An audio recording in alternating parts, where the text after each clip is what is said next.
Hi అండి, welcome to శ్రేయాన్షీస్ kitchen. ఈరోజు మన ఛానల్లో అయితే టమాటో కొత్తిమీర పచ్చడి చూపిస్తున్నాను. సో దానికోసం ముందుగా ప్యాన్ పెట్టుకొని కొద్దిగా ఆయిల్ వేసి ఒక గుప్పెడన్ని పల్లీలు అండ్ అలాగే మన కారానికి సరిపడినంత పచ్చిమిర్చి యాడ్ చేసుకోండి. నేనైతే 4 టమాటోస్ మాత్రమే చట్నీకి తీసుకుంటున్నాను కాబట్టి ఒక 10-12 పచ్చిమిర్చి తీసుకొని వాటిని హాఫ్కి చుంచి ఆయిల్లో ఫ్రై చేస్తున్నానండి.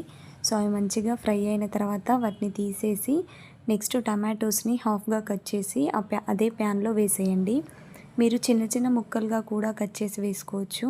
పైన తొక్క ఊడిపోవాలి అంటే ఇలా హాఫ్కి కట్ చేసి పెట్టుకోండి. ఎలా అయినా ఓకే. సో మీరు ఈ టమాటోస్ ఉడకపెట్టేటప్పుడు ఉప్పు కానీ పసుపు కానీ యాడ్ చేయాలి అనుకుంటే యాడ్ చేయండి. లేదు పోపులో యాడ్ చేసుకుంటాం పసుపు అనుకుంటే పోపులో అయినా యాడ్ చేసుకోవచ్చు. సో ఆప్షనల్ అనమాట.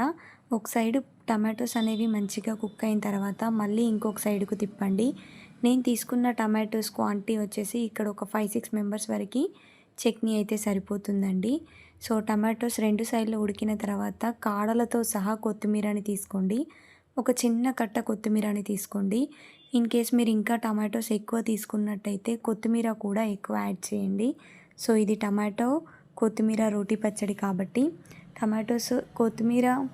టమాటోస్ ఈక్వల్గా ఉంటేనే టేస్ట్ ఉంటుంది. ఇంకా కొద్దిగా కొత్తిమీర ఎక్కువ ఉన్నా చాలా బాగుంటుంది. మీరు ఇక్కడ చూసుకోవచ్చు టమాటా పైన తొక్క ఊడిపోతుంది అండ్ అలాగే కొత్తిమీర కూడా ఉడికిపోయింది. సో దాన్ని ఇప్పుడు ఒక ప్లేట్లోకి తీసుకొని చల్లారనివ్వండి. వేడిగా అస్సలు మిక్సీ పట్టద్దు.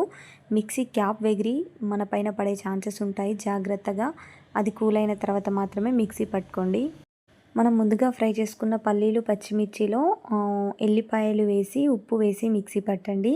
కచ్చపచ్చగా మిక్సీ పట్టిన తర్వాత మనం ముందుగా ఉడకబెట్టుకున్న టమాటోస్ కొత్తిమీరని కూడా యాడ్ చేయండి. మీరు ఈ టైంలో కూడా పసుపు యాడ్ చేసుకోవచ్చు, లేదంటే పోపులో కూడా వేసుకోవచ్చు. దాన్ని కచ్చపచ్చగా ఇలా మిక్సీ పట్టుకొని వేసుకుంటే సరిపోతుంది. వీలైతే మీ దగ్గర రోటీ ఉంటే రోట్లో నూరుకోండి, చాలా మంచి టేస్ట్ ఉంటుంది.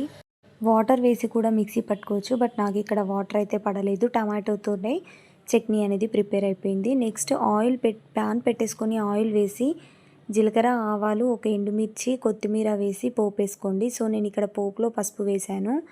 ఆ పోపుని మనం ముందుగా రెడీ చేసి పెట్టుకున్న చట్నీలో వేసి కలిపేసుకోవడమే. చాలా సింపుల్గా టమాటో కొత్తిమీర రోటి పచ్చడి అనేది చేసుకోవచ్చండి.